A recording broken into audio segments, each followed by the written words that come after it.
ఈ యొక్క ఏదైతే ట్రావెల్స్ బస్సు వస్తుందో, వేమూరు కావ్య అనేటువంటి బస్సు వస్తుందో, అది వర్షంలోనూ లేకపోతే కనపడకనో లేకపోతే ఏదైనా కానీ ఆ మోటార్ సైకిల్ ఎక్కించడం, దాని మీద మంటలు రావడం, బస్సు తగలబడ్డం. దానికి కూడా కారణం ఇంకోటి ఉంది. బస్సులో ప్రయాణం చేసే వ్యక్తుల యొక్క వస్తువులు, వాళ్ళ యొక్క సూట్ కేసులు కాకుండా బస్సుల్లో పార్సిల్స్ నడపడం అనేది ఒక తప్పుడు విధానం ద్వారా పార్సిల్స్ నడుపుతా ఉన్నారు.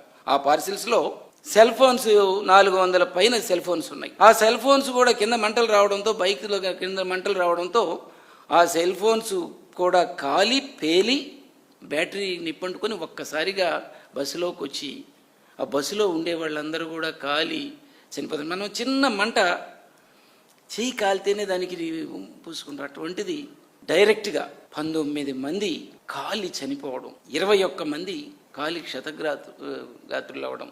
ఇంత దుర్మార్గానికి కారణమైనటువంటి ఆ కల్తీ మద్యం మీద ఈ రాష్ట్రంలో జరుగుతూ ఉంది. మద్యం మీద